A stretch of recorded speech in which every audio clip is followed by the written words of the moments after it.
What happened to this bird is sad, and her story is sad, and it's okay for you to feel sad. I think it'd be more sad that we keep this bird as like a show and tell. We get a group of kids out and let's talk about adaptations and the keen eyesight and the sharp beak, and that's a tragedy. I think that's sad. The reason we keep this bird at camp, this is the reason we have her, because I get new staff in here and we have a discussion like, really? What? I mean, she doesn't seem happy. Why not euthanize a bird like this? The reason we keep her is because of her ability to teach. I've been doing this for 20 years, and now I run into kids who are like, hi, Mike. And like, hi, I don't know you. I know, I came out in 4th grade with my school, and now I'm 22 years old, and I'll be at the state fair, and I can see kids are just like talking to their mom, or I'm at the store, and I'm like, talk to me. They ask me all the time, how's the red tail? I must look great, because they never ask me how I'm doing. How's the red tail? And so I started flipping it. I said, what did she teach you? It's rare that I get the same answer twice. Now in education, do we have any educators here? That's bad, okay, right? We're supposed to have these outcomes. We're supposed to know what we're teaching them. I think that's the other strength that she has. She is teaching everybody something different, and that is part of the power of this bird. For some of you, she's teaching you that your actions have consequences. For some of you, she's just a reminder that you need to be a person of character. There's some of you in this room, you'll be out with a friend, you'll be out hunting, you'll be out dove hunting, you'll be out pheasant hunting or duck hunting, and that hawk will go over and your friend will say, shoot it. Let's shoot that red tail. Nobody's going to see us. We're seeing more red tails than we've seen pheasants all day. Shoot it. What are you going to do? I hope your brain takes you back to today and takes you back to this bird, and you remember what that impact is. That one person's decision to pull the trigger is what has put this bird here on my fist. What questions do you have about the red tail? Yes? How long can red tails live? 8 to 10 would be a very old red tail. I know there's a book called The Raptor's Almanac, and I know in the wild there's been it's Scott Weidensaul, by the way. 31 years has been the longest one documented in the wild, and that's why they do the trapping and the banding. But I took care of a red tail in California that died at 39. They don't have the same stresses as wild birds do. This bird's 21. I mean, this would be an old bird in the wild, but they don't have to worry about where their food comes from. She has cataracts. I mean, she's got 2 cataracts in each eye. Just like as we get older, we don't see as well, we don't hear as well. In the wild, she probably would not still be alive. So, yeah, that's a good question. Somebody else had their hand up. Yes? How old do they have to be when they first fly? They fly within 4 months of being born. They don't have, when we think of growing old, we're like, oh, my little brother didn't learn to walk until he's 15 months. Or these birds have a very short time to be born, get to be the same size as the adults. I mean, it only takes, how many of you watch the eagle camera? Okay, watch how quickly they are the same size as the adults. I mean, they have to get big fast. It's not like it takes them 2 or 3 years. It takes them weeks. Within 3 or 4 months, they're already out of the nest and learning to fly. Then they're like within 5 months, they're ready to go on their own in the wild. Now, those of you who have college kids who've returned home, you'll see this later in the fall. These birds are perfectly capable of catching their own food, but they fly around and still beg from their parents because they can get a free meal. So some of you will identify with that better than others. Yes? Yes? No, that's a great question.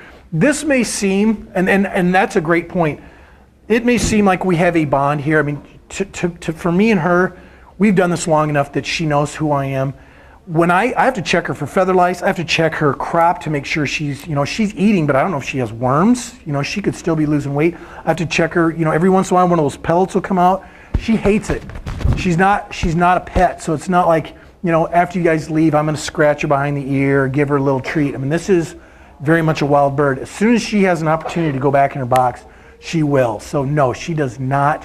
She doesn't like being petted. She's not like, oh, cameras, She also doesn't have that part of her brain that's, happy or sad. Right now I'm her closest threat, so she's kind of acting, she's a little stressed. That's why she has her mouth open. So we don't pet them. They don't like that kind of interaction. Yes? I might have missed this. She was shot in this right side. She has shotgun pellets still in there. So her wing, those bones are broken, have re-healed together. Every once in a while, I'll be checking her out and I'll see blood, and one of those pellets will have worked itself to the surface. So, yeah, so she cannot fly. She cannot fly. Yes? How many chicks will they have? Like per year? Yeah. That's a great question. Typically, and we say typical 3, but it depends on the habitat. If they may lay, like if food's there's enough food around, they'll lay 3 eggs, but they don't lay them all at the same time. They'll lay one. If you guys are watching the Eagle Cam now too, this is happening. Then they'll lay a couple days, they'll lay another one, and then they'll lay another one. This one hatches first, and that one gets fed. Oh, there you go. That's called a roust. You don't see it very often. That's like when your hair kind of gets messed up and you want to just check to make sure it's right. She's like, some of her feathers are out of place, so she's putting them back. But if there's enough food, that first one will hatch, they'll feed it. If there's enough food to feed the second one, they'll also feed it. If there's enough for the third one, they'll also feed it. If there's not enough food, they stop feeding this third one. So it may sound kind of, and the second one, it depends on how much food is available and when. So some years they just have one, some years they have all 3. It really depends on how much food is available. So there's no like one answer. You can't, when you're studying nature, you can't say this is the answer because it's always changing. If there's one thing that's consistent, it's change. Let's do one more. Yeah, red-tailed hawks, you'll have them out here. You could have some other hawks around here too. I wouldn't be surprised if you have broad wings. And I know not too far from here, there are also red shoulders. Red shoulders are more by the Mississippi River, but there's a few that are on the inside of Iowa. They like it where a big, like a river, little river dumps into a big river, especially if there's a really nice marsh somewhere near there. But you have these around. How many of you guys drive on 163 or Interstate 80 or 35? These are the ones you see sitting on the telephone pole. When we go to Chicago, we go for these long car rides. Remember I told you these long car rides turn into adventures? We like red-tail. We keep track and see how many we can see on our trips. So I'm gonna get ready to put her away. I have just a few comments before I do put her away. This is her most stressful time because she wants to be in that box so bad. Did you notice I closed the door right away when I got her out? Because as soon as she can see that it's time to go in, she wants to be in there. So just be patient.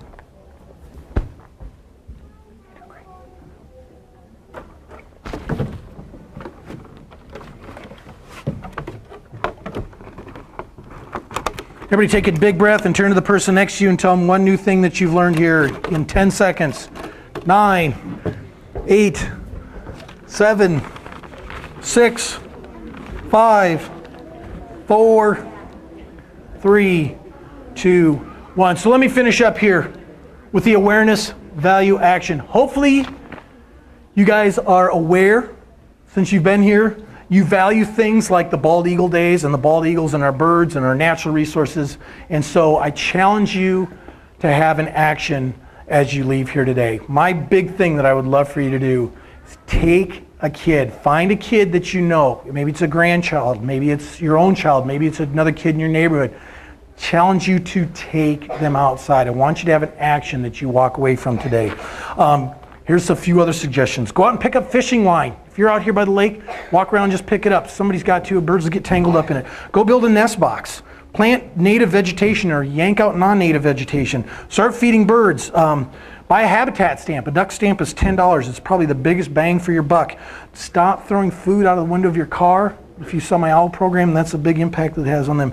Get out your binoculars, dust them off, carry them with you. Start buying shade-tolerant coffee. Join the Sierra Club, the Audubon, or the Iowa Ornithologist Union. Start supporting formal, non-formal education. Go on the listserv for Iowa Ornithologist Union. Donate money. Travel to seabirds, or don't travel and donate the money that you saved on gas to one of these organizations. Start gift giving. Lead sinkers. Stop using lead sinkers. Stop using the lead bullets. A friend of ours, her family is a big hunting family, and she wanted, but if you go over here and see the impacts that lead has on bald eagles, she went out and bought her family all copper slugs. Can you imagine if you only had to make one stop for Christmas shopping and it was at a gun shop? I can imagine her loading her shopping cart and walking around like, are you arming a militia? No, I'm Christmas shopping, okay? That could be you. Help with rehabilitation. Don't shoot birds of prey. As bird nerds, lots of times we keep a list of the birds we've seen. Start keeping a list of the people that you've turned on to bird watching. Start volunteering for things like this. Keep attending workshops and festivals. Most important, take a kid outside. Get them started with birding. Get them excited about doing this. I'd like to close with a quote from Leopold again. This is from the Green Lagoons. Man always kills the things he loves, and so we the pioneers have killed our wilderness. Some say we had to. Be that as it may, I am glad I shall never be young without wild country to be young in. Of what avail are 40 freedoms without a blank spot on the map? Thank you very much. I'll stick around and answer any questions or listen to any